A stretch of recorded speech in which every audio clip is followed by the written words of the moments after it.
بسم الله الرحمن الرحيم. أحبائي المشاهدين والمشاهدات، أهلا بحضراتكم جميعا. Leo tukiwa tunaendelea na silsila zetu za Muhammad Sunna na Muhammad Quran,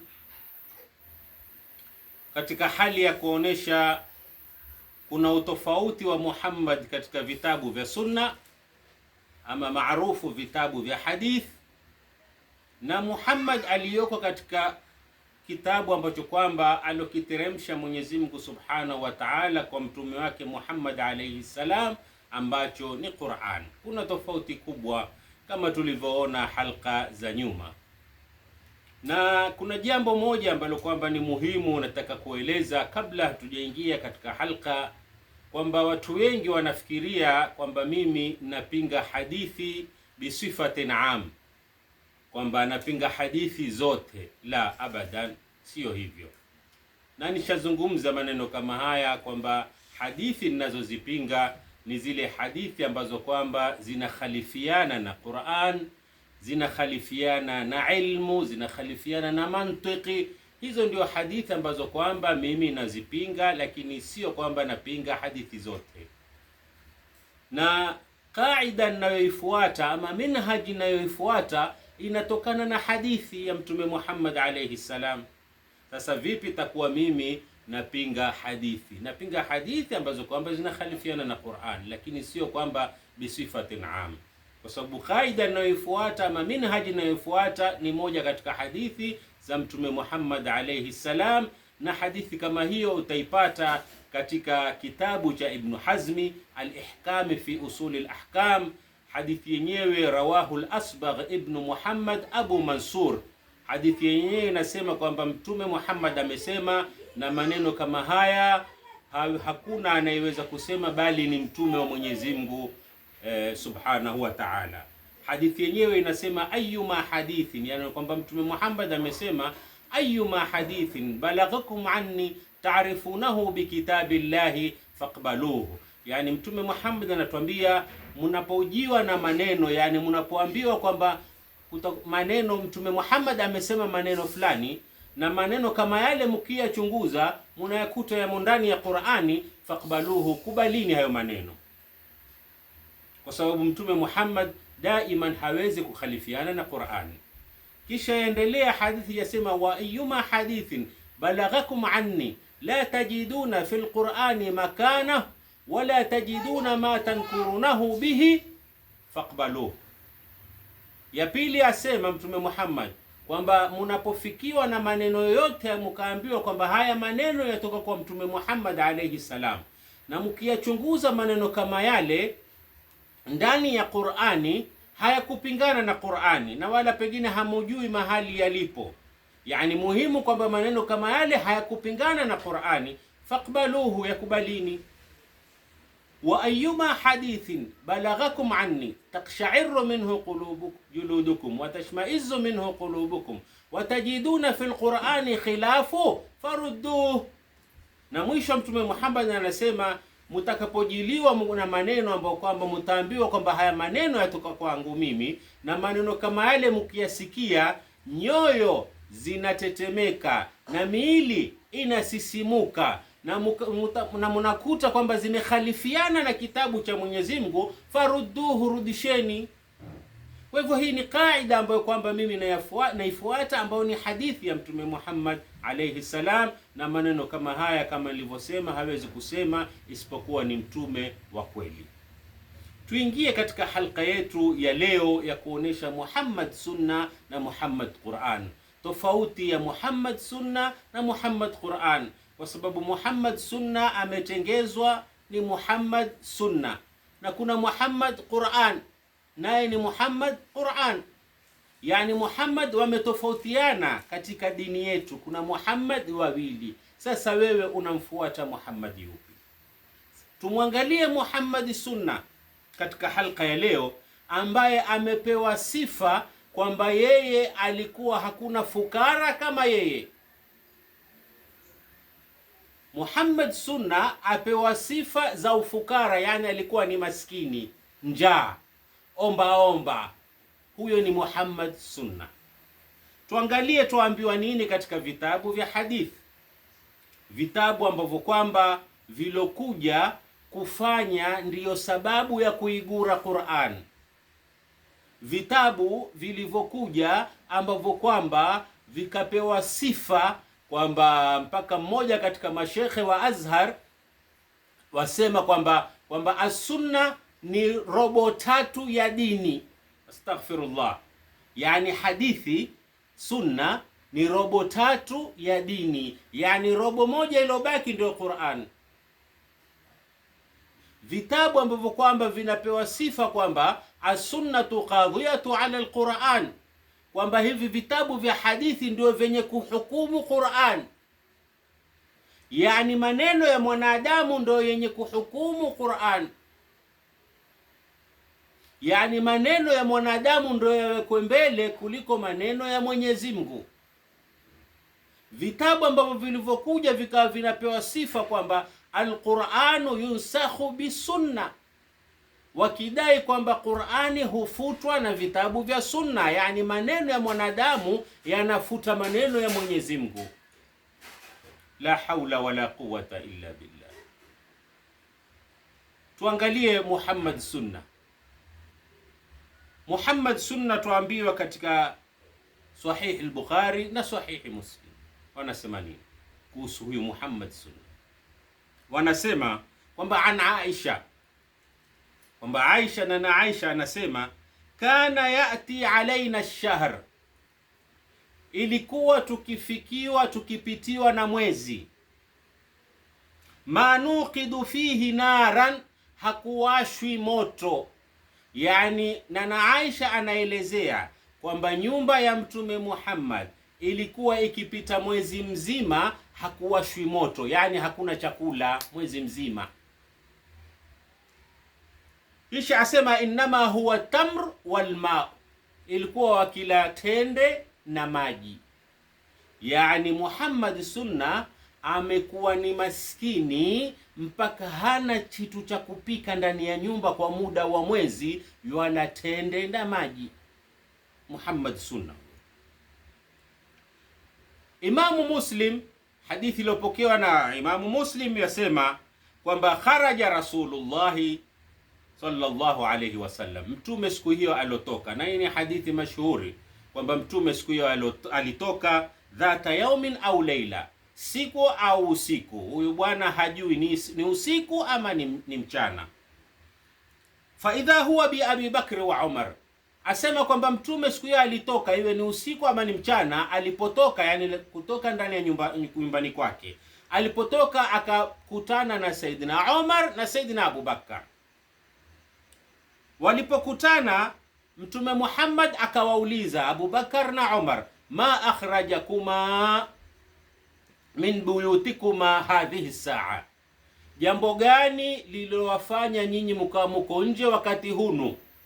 Mtume Muhammad amuuliza Abu Bakar na Umar, wakamjibu faqala, wakasema aljuu ya Rasulullah, njaa ndo imetufanya sisi tutoke. Yani wako nje kwa sababu hawana kitu chochote cha kula, ndo kimewafanya watoke wakati kama huo. Mtume Muhammad akajibu, wa ana walladhi nafsi biyadihi, na mimi kwa ile nafsi yangu ilo mikononi mwake, la akhrajani alladhi akhrajakuma, limenitoa mimi lile lilowatoa nyinyi. Yani mimi nimetoka nje kwa sababu ya njaa pia. Yani Mtume Muhammad, Umar, Abu Bakar wote hawana chochote, wametoka nje wenda kutafuta chakula. Muhammad Sunna tuambiwa kwamba kwenye hadithi ambayo kwamba iliyoko kwenye Musnad Ahmad yasema kwamba kana inda nabii 6 au 7 dananir, yani Mtume Muhammad wakati wa kufa nyumbani kwake kulikuwa na dinari 7 ama 6. Alotwambia maneno kama hayo hajui ni 7 ama ni 6. Kwa hivyo asema 6 ama 7. Baada ya kuwa hizo pesa ziko katika ndani ya nyumbani kwake, dananir, 7 dananir ama 6 dananir, Mtume Muhammad akamwambiana na Aisha, kaifa yalqa Allahu Muhammadan, kaifa yalqa Muhammadan rabbahu wa fi baitihi 7 dananir, vipi Mtume Muhammad akutane na Mwenyezi Mungu na nyumbani kwake kuna dinari 7? Yani zitoe hizo dinari 7 nilizobakisha. Yani Mtume Muhammad hana chochote alipokuwa wafa, alichokuwa nacho ni dinari 7. Kwa hivyo na hizo dinari 7 akaamuru ili zitolewe. Yani alikuwa maskini kiasi hicho, hana chochote, na mpaka kufa kwake alikufa hana kitu, ni hizo dinari 7. Muhammad Sunna tuambiwa katika Sahihi al-Bukhari kwamba tufia nabiyu, na hili ndio lenye kusikitisha zaidi na kumwangusha mtume wetu Muhammad, yani kwa hali ambayo kwamba sio ya sawa. Hadithi iliyo kwenye Sahihi al-Bukhari yasemaje? Yasema tufia nabiyu, alikufa mtume Muhammad alayhi salam, wa dir'uhu marhunati inda yahudi, na dir'i lake, yani dir'i nini? Dir'i ni zile nguo za vita. Wa dir'ihi marhun, na dir'i lake limewekwa rahani, inda yahudi, kwa myahudi, bi 30 sa'an min ash-sha'iri, kwa kutokana na pishi 30 za ngano. Yani mtume Muhammad kabla ya kufa alikuwa ana shida, akatoa, yani ana shida, hana chochote, mpaka akatoa nguo zake za vita, akenda akaziweka rahani kwa Yahudi, mfanyaji biashara wa Kiyahudi, ili ampe pishi 30 za ngano. Yani Muhammad Sunna, hii ndiyo hali alokuweko. Marhuna ni mwenye kuweka rahani, dir'uhu, dir'i lake, ambapo twajua sisi dir'i kwa watu wa zamani kwamba dir'i ni nguo ya vita, na mtu nguo ya, hakuna anayeweza kutoa nguo yake ya vita, kwa sababu ile ni ufahari. Wakati kama ule mtu huangika ile nguo yake kwamba huu ni ukumbusho, mimi nilikwenda vita fulani. Yani mtu yuko radhi atoe kitu chochote, lakini mtu hawezi kutoa dir'i yake akenda kaitoa. Lakini tuambiwa Muhammad Sunna alitoa dir'i lake. Lau twatumia ufahamu kidogo, akili kidogo tu katika maneno kama haya, kwamba mtume Muhammad yani yashikwa na njaa, ya umaskini alonao, mpaka yuenda kuweka dir'i lake rahani kwa mfanyaji biashara wa Kiyahudi. Lau utafikiria kidogo, utajiuliza kwa nini mtume Muhammad alayhi salam alipokuwa ana shida kama hiyo, kwa nini hakwenda kwa Uthman ibn Affan? Yani kwa nini aende kwa Yahudi, asiende kwa Uthman ibn Affan, ndugu yake Muislamu mwenzake? Na tarehe inatuambia Uthman ibn Affan alikuwa ni tycoon wakati huo. Yani kwa nini aende kwa Yahudi, asiende kwa mtume Muhammad, kwa Uthman ibn Affan? Ama aende kwa Abdurrahman ibn Auf. Hawa tarehe ndio inatuambia ni maswahaba walikuwa mataikuni wakati huo, walikuwa wakisimamia vita vya Kiislamu wakati huo. Yani mtume Muhammad aende kwa Yahudi, amwache ndugu, yani aibu, badili kwenda kwa ndugu yake ambaye kwamba atamfichia aibu, aenda kwa mtu ambaye kwamba ni Yahudi, mila nyingine. Je, haya ingia akilini? Kwa hivyo hapa yote tumeona kwamba Muhammad kwenye vitabu vya Sunna alikuwa ni fukara, mpaka mwisho yatoka ndani ya nyumba yake yuenda kutafuta vyakula nje. Huyo ndiye Muhammad tulonaye katika vitabu vya Sunna. Lakini njoo tuangalie Muhammad katika Qur'an, utakuta ni mambo tofauti kabisa. Na hili ni swali, jiulize, haya yametoka wapi na haya yametoka wapi? Utakuja kujua kwamba sisi tunafuata mambo ambayo kwamba lam yunzilu Allahu biha min sultan. Sisi tunafuata mambo Mwenyezi Mungu Subhanahu wa Ta'ala hajatuambia, na hii ndiyo shirki kubwa, ndugu Waislamu, tunaoifanya. Shirki kubwa ambayo tunaogelea mashekhe na wale wanaofuata mashekhe, kwa sababu Mwenyezi Mungu Subhanahu wa Ta'ala anatuambia wa antushriku billahi ma lam yunazzil bihi sultan. Ni haramu kufuata mambo ambayo kwamba Mwenyezi Mungu Subhanahu wa Ta'ala hakuyataja ndani ya Qur'ani, ama huna dalili yoyote kutoka ndani ya Qur'ani. Tuangalie Muhammad Qur'ani alikuwa yuko vipi? Je, alikuwa ni fukara kama tunavyosikia katika vitabu vya Sunna?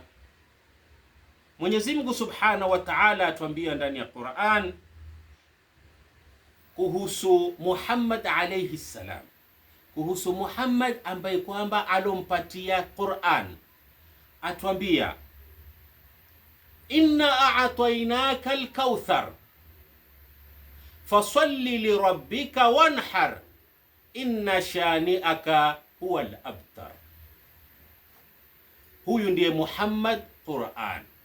Muhammad Qur'an, Mwenyezi Mungu atuambia na amwambia Mtume Muhammad, amwambia inna a'tainaka al-kauthar, hakika yetu sisi tumekupa wewe. A'tainaka yani ataa inatokana ni vitu ambavyo kwamba madii ataa, sio atainaka. Mwenyezi Mungu kusema atainaka, a'tainaka.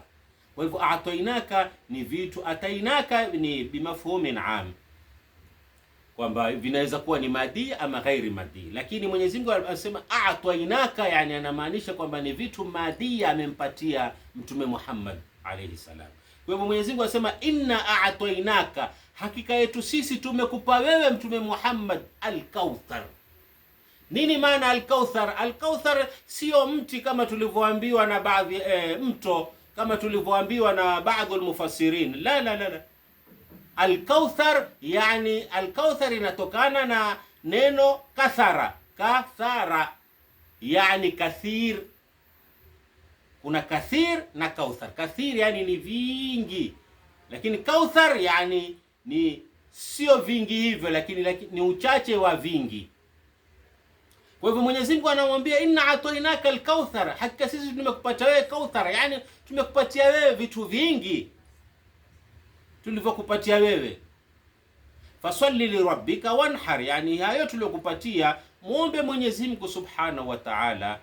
Fasalli yani ni kumuomba Mwenyezi Mungu, sio kuswali salatul Eid kama wanavyosema baadhi. La, fasalli yani omba Mwenyezi Mungu Subhanahu wa Ta'ala.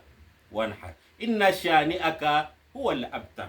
Inna shani'aka yani shani'aka yani shu'unuk, yani hakika mambo yako yalishuunuka, zile shughuli zako ulizokuwa ukizifanya, wal abtar, zimekatika. Yani sasa wewe umekuwa ni mtume, tumekupatia wewe hivyo tulivyokupatia al-kauthar, yani vitu vingi tumekupatia kwa sababu wewe sahihi, wewe ni mtume. Maadamu wewe ni mtume, kwa hivyo hakuna tena kufanya kazi, hakuna tena kufanya biashara, hakuna tena kufanya kazi yoyote. Wewe kazi yako ni da'wa. Kwa hivyo Mwenyezi Mungu amwambia inna shani'aka huwa al-abtar, kazi zako zote zikatike, shughuli zako zote zikatike. Sasa wewe ni da'wa peke yake, na tushakupa, huna njaa, huna shida yoyote. Tumekupatia inna a'tainaka al-kauthar, tumekupatia vitu vingi. Hii ni dalili moja ya kwamba Mwenyezi Mungu Subhanahu wa Ta'ala baada ya Mwenyezi Mungu kumpatia utume, Mwenyezi Mungu hakumwacha. Asema Mwenyezi Mungu inna a'tainaka al-kauthar. Dalili nyingine Mwenyezi Mungu Subhanahu wa Ta'ala atuambia wala sawfa yu'tika rabbuka fatardha. Sasa ikiwa mtume yatoka yenda kutafuta chakula nje, je, ameridhika? La. Kwa hivyo hadithi kama hii ni ya kwamba mtume ametoka nje kwenda kutafuta chakula, imekhalifiana na aya ya Mwenyezi Mungu. Mwenyezi Mungu amwambia wala sawfa yu'tika ataa, yani nitakupatia, fatardha, na utaridhika, yani utatosheka na hivyo nilivyokupa. Leo watuambia kwamba Muhammad alayhi salam alikuwa ni fukara. Muhammad alayhi salam yuafa akiwa ana deni kwa Myahudi. Mwenyezi Mungu wala sawfa yu'tika rabbuka fatarda alam yajidka yatiman faawa wa wajadaka dhalan fahada wa wajadaka ailan faaghna. Mwenyezi Mungu asema tumekupata wewe uko na masulia, uko na family, faaghna, Mwenyezi Mungu akawa ni mwenye kukutosheleza. Leo tuambiwa kwamba Mtume Muhammad alayhi salam alikuwa ni fukara, mwezi mzima hakuwashwi moto ndani ya nyumba yake, na Mwenyezi Mungu anatuambia wajadaka ailan faaghna, na tukakupata wewe uko na ailan, uko na familia, faaghna, Mwenyezi Mungu akakupa mpaka ukawa unatosheka, huna shida yoyote, huna kuomba, huna. Leo mtu utamsikia na anajifakhiri, Mtume Muhammad alikuwa ni fukara, Mtume Muhammad alikuwa. Hayo yote ndugu Muislamu ni kinyume cha mafunzo ya Mwenyezi Mungu Subhanahu wa Ta'ala, na Mwenyezi Mungu na Mtume Muhammad bari'u min dhalika, anna Allaha bari'u minal mushrikina wa rasulahu. Mwenyezi Mungu yaum al-Qiyama na Mtume Muhammad alayhi salam atakuwa yuko mbali na wote hao mushrikini wenye kufuata maneno kama haya ambayo kwamba yamekhalifiana na mafunzo ya Mwenyezi Mungu Subhanahu wa Ta'ala. Mwenyezi Mungu Subhanahu wa Ta'ala amempa Mtume Muhammad mpaka akawa ni mwenye kuridhika. Mwenyezi Mungu anasema wa'lamu annama ghanimtum min shay'in fa anna lillahi khumsahu wa lirasulihi wa lidhil qurba wal yatama ila akhir al-aya. Mwenyezi Mungu anasema wa'lamu annama ghanimtum min shay'in. Mwenyezi Mungu anazungumza kuhusu ghanima. Ghanima ni nini? Ghanima ni pale watu wanapokwenda kwenye vita, walipokuwa wakienda kwenye vita na wakashinda, wakapata nusra, basi wao chochote kilichobaki pale kwenye vita cha maadui ni chao. Zile zinaitwa ghanima. Iwe ni farasi wamebaki, iwe ni madiri yao yale, iwe ni vyombo vyote vilivyobaki, ama kitu chochote kilichobaki pale katika vita baada ya nusra, hiyo inaitwa ghanima. Kwa hivyo Mwenyezi Mungu Subhanahu wa Ta'ala katika vile vita, katika baada ya kupata nusra katika vita, Mwenyezi Mungu, yani mali yanapokusanywa yale yote, Mwenyezi Mungu asema khumusu ni ya Mtume Muhammad alayhi salam. Na ni mali ngapi waliokuwa wakipata katika vita ambavyo kwamba walivyokuwa wakipigana baada ya kushinda? Hii yani Mwenyezi Mungu amemwekea mpaka ghanima kwa Mtume Muhammad alayhi salam. Aya nyingine Mwenyezi Mungu anatuambia ma afa Allahu ala rasulihi min ahli alqura falillahi walirrasuli walidhil qurba ila akhir alaya. Alfai, Mwenyezi Mungu anazungumza kuhusu alfai. Ghanima ni kitu kingine na fai ni kitu kingine. Fai ni nini? Fai ni kitu ambacho kwamba yani ni kama pengine munaenda vitani, mfano munaenda kwenye vita. Sasa mkifika kwenye vita, wale ambao kwamba ni maadui zenu wakasarenda. Sasa wanaposarenda, ile fidia ndio inaitwa alfai. Ile yale malipo mtakayowaambia wale maadui zenu, ile inaitwa alfai. Yani ni kitu ambacho kwamba hujakifanyia kazi, yani kinakuja chenyewe. Ni kama vita, hamujikupigana vita, lakini mmekwenda kule wamesarenda, kwa hivyo kile watakachokitoa kile kinaitwa alfai, na Mtume Muhammad alikuwa akipata. Mwenyezi Mungu Subhanahu wa Ta'ala anatuambia yasalunaka 'anil anfal. Al-anfal, kuna al-ghanima, kuna al-fai, kuna al-anfal. Na al-anfal inatokana na nafala, yani ziada, kitu ambacho kwamba ni ziada. Yani kulikuwa na baadhi ya watu wakileta kitu kwa mtume, yani wakiambiwa walete 200, mtu aleta 250. Kwa hivyo ile 50 huwa ni ya Mtume Muhammad, anfal. Kwa hivyo Mwenyezi Mungu asema yasalunaka 'anil anfal qul al anfalu lillahi war rasul. Hiyo anfali yani ziada ni za Mwenyezi Mungu na Mtume Muhammad. Kwa hivyo hivi vitu vyote Mtume Muhammad yeye alikuwa akifaidika navyo.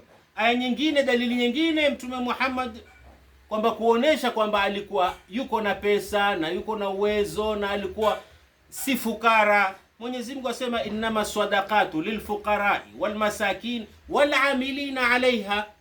Na Mtume Muhammad alikuwa ni katika alamilina alaiha. Zaka zinapoletwa, kwa sababu yeye alikuwa zaka zote za Waislamu wote waliokuwekwa wakati kama huo, zaka zote zilikuwa akipelekewa Mtume Muhammad alayhi salam. Kwa hivyo Mtume Muhammad alayhi salam katika lile fungu la zaka na yeye yumo, walamilina alaiha.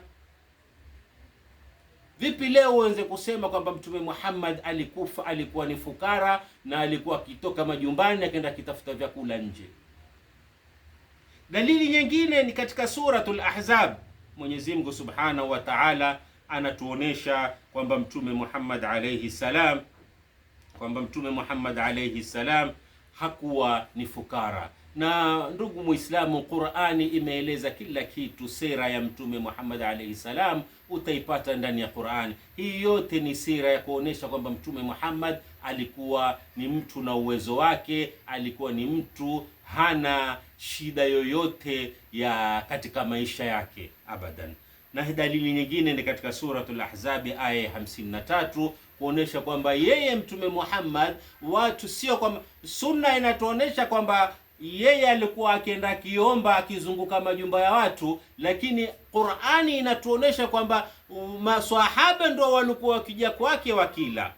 Bidalili min alquran, katika suratul Ahzab aya 53 Mwenyezi Mungu asema nini? Ya ayyuhalladhina amanu la tadkhulu buyutan nabii illa yudhana lakum ila ta'amin, musiingie nyumba ya mtume mpaka mupewe ruhusa kuingia kwenda kula.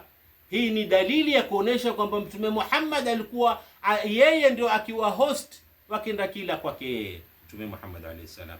Kisha aya endelea yasema mbele yake, fa idha ta'imtum fantashiru wala musta'nisina lihadith.